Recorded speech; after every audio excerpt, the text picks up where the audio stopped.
Hi everyone, welcome back to another video. Today we are going to look at Chainlink, and Chainlink, the last time we made a video on Chainlink was down here on January the 1st at around $5.50, and since then we've had a nice 50 or so percent move to the upside, in which case we are now looking to break the higher time frame trend to the downside. And even if we push it up here to the next monthly candle body closure, you can see we've had a nice bit of manipulation below, in which case I am now expecting a move to the $12 and $13 region. So I'm going to go in depth as to why I think that. But before we start this video, guys, if you can, like it down below, comment and subscribe. Let's get into it.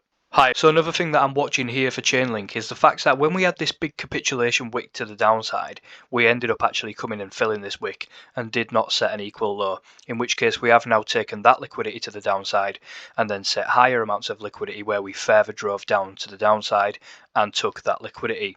However, if you have a look to the upside, if I copy and paste that there, the higher candle to the upside wick has not been taken, and if I even put another one on the second highest wick there, that one hasn't been taken, and this one hasn't been taken either. So we've got 3 wicks to the upside, which in my opinion need to come in and be filled. And if we ended up filling in these wicks with 1, 2, 3 tests to the upside, this resistance in my opinion on this big bearish candle here is going to be very, very weak.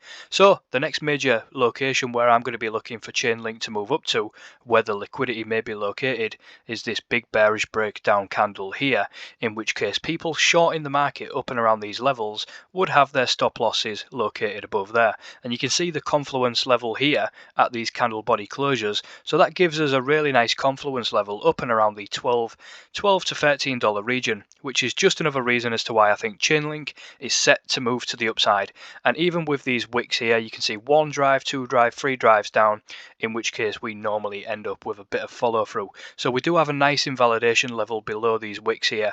So if Chainlink looks to take these wicks to the downside, our invalidation is probably going to be taken, and we'll close our trade that we've posted the other day on Twitter. So moving on to the monthly time frame now for Chainlink, I'm going to show you something absolutely incredible.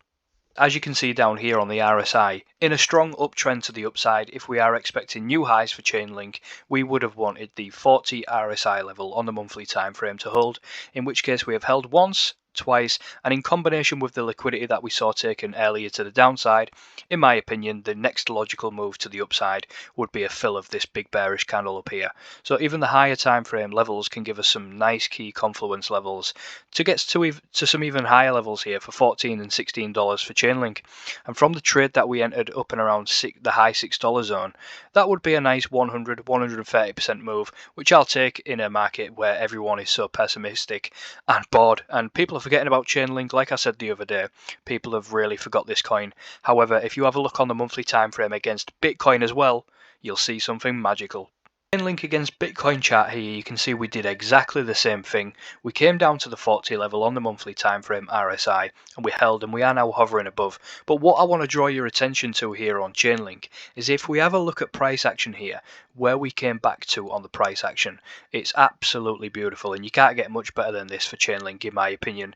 If you was looking for a nice re-entry for a long-term hold, what you're going to be looking for is these big bullish candles here to come down and get filled, where we had a nice reaction up, down, and now as Bitcoin starts to retrace, if Chainlink is set to outperform Bitcoin here, and we are in for a nice few months of bullish action for Chainlink against Bitcoin, we could expect major moves for Chainlink, and then 130% moves that we're looking for on the small time frame might just be blown out of the water.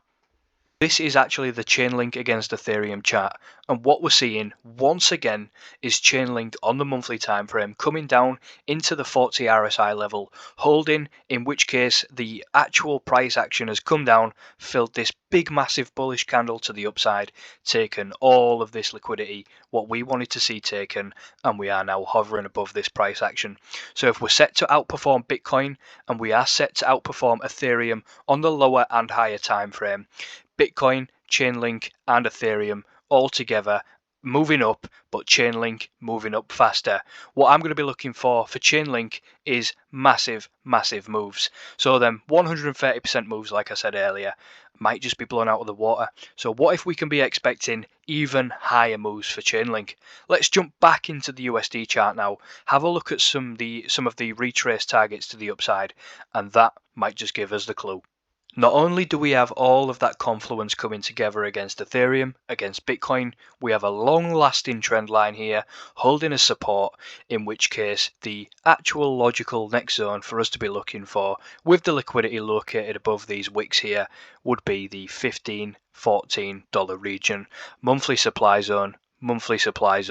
It comes into a really nice psychological level as well, breaking the 10, get to 15, see what people's reactions are like in the market, because I can guarantee people's reactions would be bullish. But what I would like to see here for Chainlink is something like this. We get a nice little move to the upside here, hover around under these levels, come down and take this big bearish candle here, take all of the liquidity and look for a potential inverse head and shoulder pattern, which would take us into some higher time frame retracements. What I'm going to do is just take the monthly candle closures here, high to low, assuming that is the low. We want to be looking up and around the 618 and the 702, so you can see the targets that we've got to the downside here might just be blown out of the water, like I said earlier.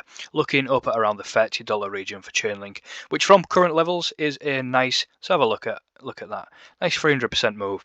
You cannot argue with that if Chainlink is set to outperform Bitcoin and set to outperform Ethereum.